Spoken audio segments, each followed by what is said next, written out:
Green, lush, and flourishing, the Nicotiana bathamiana, a long name for a relative of the tobacco plant. How big is this greenhouse?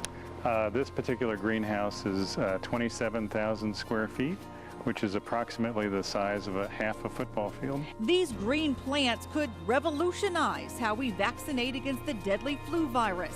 Mike Warner says here at Medicago and RTP, using these large leaf plants, they can make the flu vaccine faster. The current egg-based technology takes about 4 to 6 months. Comparably, we could do that in about 2 to 3 months. The other benefit, plant-based vaccines cut production costs, making the vaccine cheaper to make. The sun is giving us energy we need.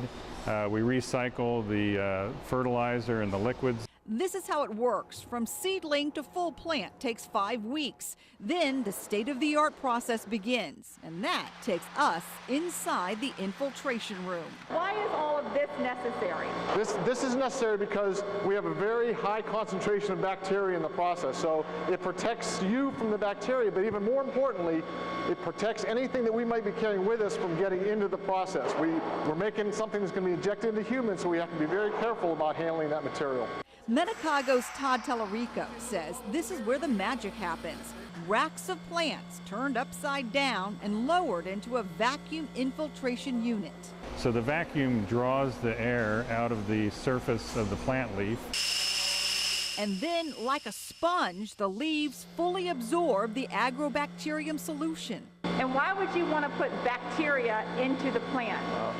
These are special bacteria, so they're known in nature to be able to take a piece of their DNA and transfer it into the plant cell. These plants are now essentially a host to carry what will be a flu-fighting DNA. They're actually taken upstairs now into another area, and then they're watered in there and they're exposed to a certain amount of light.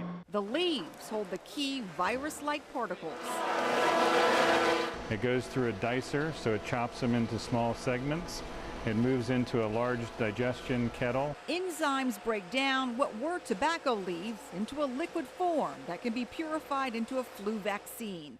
If all goes as planned, Medicago says it could pump out 10 million doses of the flu vaccine per month. Clinical trials start this year. The seasonal flu product we hope to be on the market in 2015. The Medicago's plant-based vaccines stretch beyond the flu. It's being also tested to immunize against rabies and rotavirus, promising these plants are the future of life-saving vaccines.